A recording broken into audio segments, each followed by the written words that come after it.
Yan pong nakikita ninyong bundok.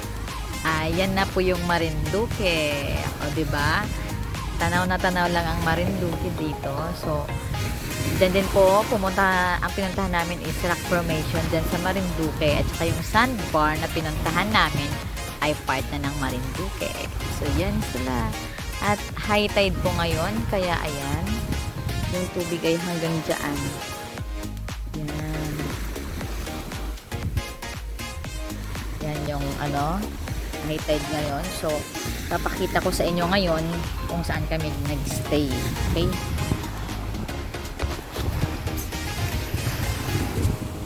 Ayan. Ang buong place. Yan, mga sampay namin. Tsaka, ayan. Nag-tent lang po kami. So, naka-tent po kami ng isang gabi. Yan, mga kasamahan ko yan. So, nagluluto sila ngayon para sa aming lunch. And, after nito ay uwi na kami. So, may mga hammock doon. Nakalagay at sa gusto mag-relax. Tingnan niyo yung alon. Ang ganda lang sa tenga. Yan. We will see you once again. Nakapuko. Tingnan niyo gano'n kaano yung langit.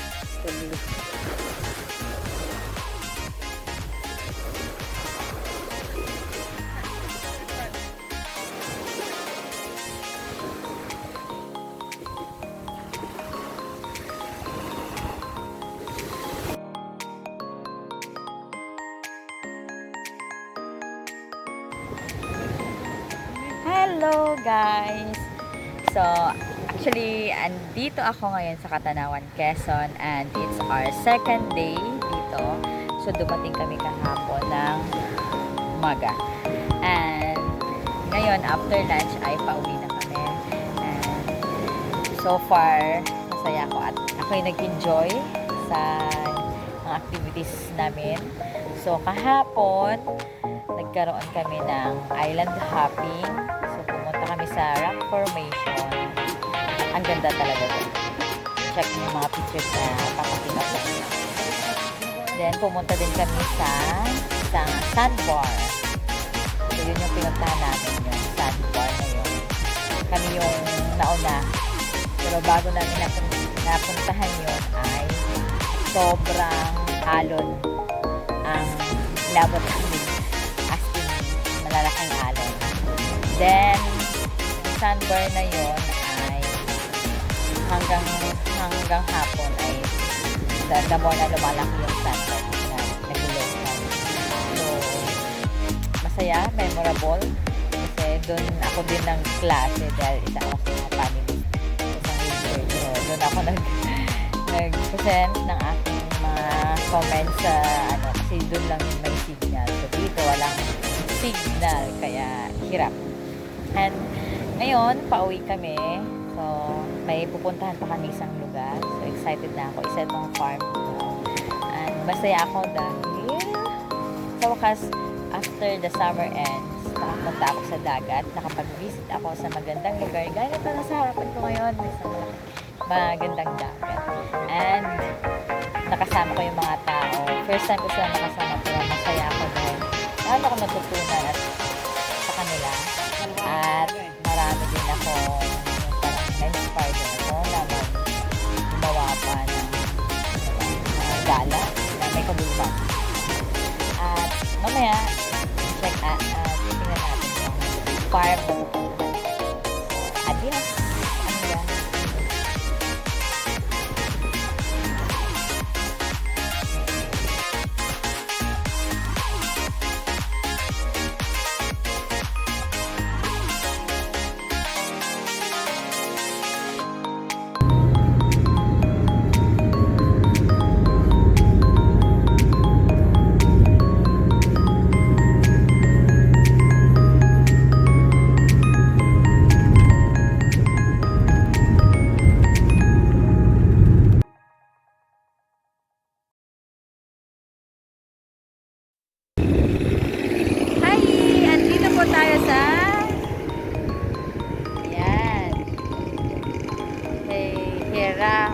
Heracelos Farm.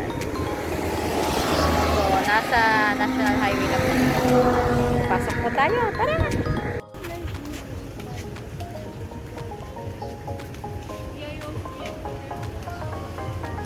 Andito na po tayo sa Heracelos Farm. Ayan. Ayan siya.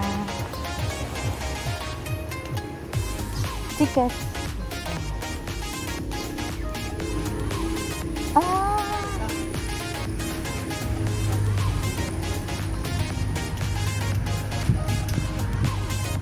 Yes. Malta.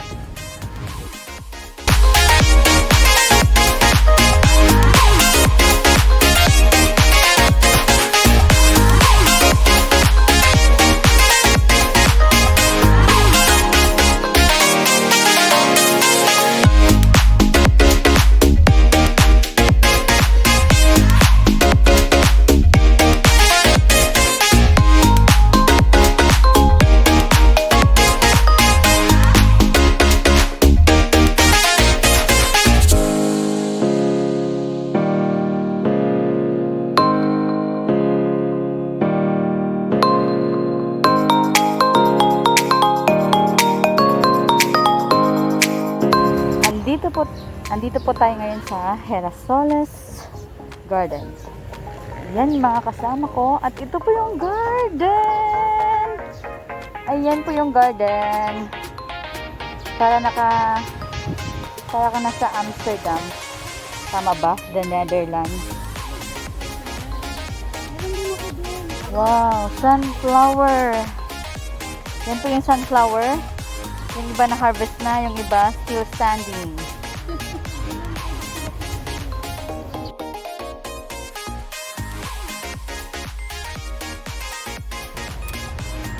Hi po! Andito po tayo sa Heracelos Farm Resort. So, sa likod ko po ay mga sunflowers. Ayan, sunflowers. Then, punta po tayo sa ibang side ng garden. Okay. Lakad tayo. Yan, sa likod ko yan. Sunflowers. Ayun yung mga kasama ko. Then, meron din po tayo ditong parang sa kasal. Ayun, sa kasal sa likod.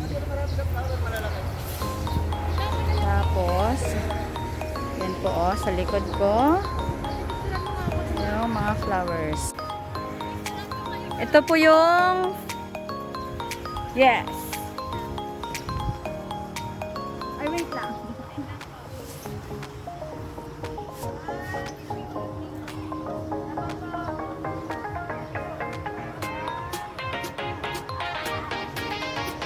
Ang cute ng bantam.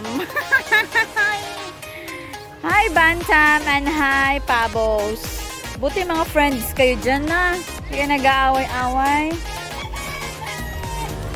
Ay, nangingitlog na yung isa. Hi! So, andito po tayo ngayon sa farm ng Heracelos. So, ako, pag nakapunta yung nanay ko dito, ewan, baka ito yung gawin niya sa bahay. Uy, may pusa? Oh, manigig. So, these are the, I think it's the violets. These are the, oy, para tayong nasa Amsterdam hotels. Yan.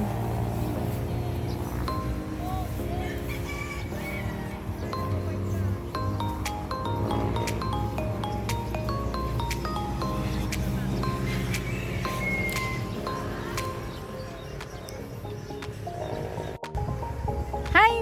Hello! Andito po tayo sa Heracelos. Ayan, yan po yung mga bulaklak. So, ang dami ko ng video na naputo na. Pero ito po yung Heracelos. Sa likod ko po, puro bulaklak. Ayan. Yan po, mga bulaklak. So, tingnan natin ng mas closer yung mga bulaklak.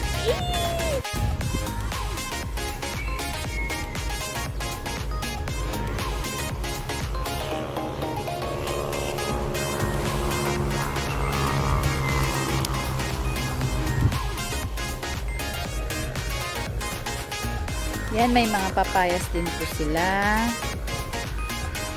Ayan po. May fountains din.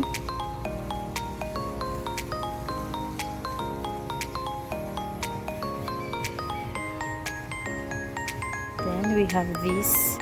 I love you.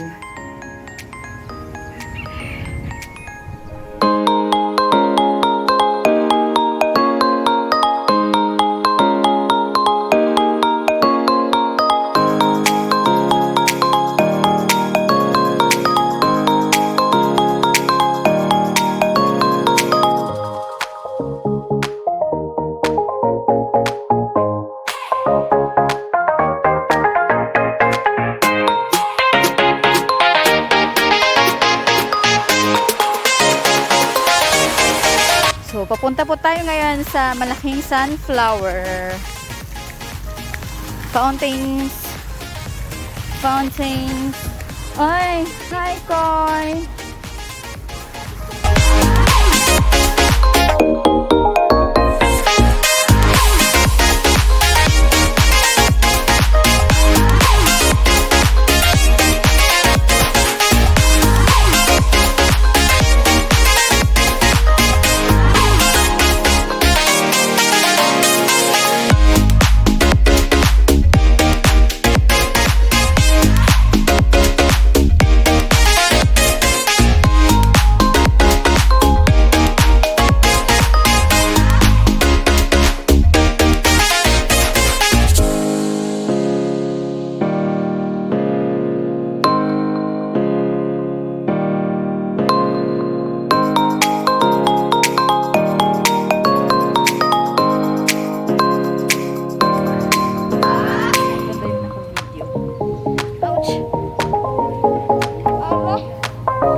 So, nakita po ninyo yung buong Girasoles. Ayan. Ay, vlog. Ayan. So, ito na po yung lahat bulaklak ng Girasoles. Ayan.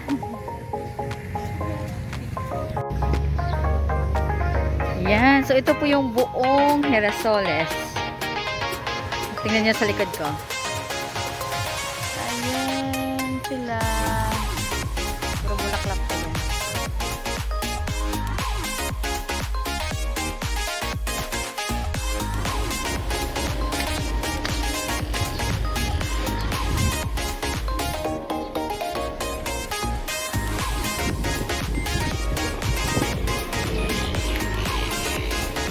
So, ito pong buong rehearsal farm.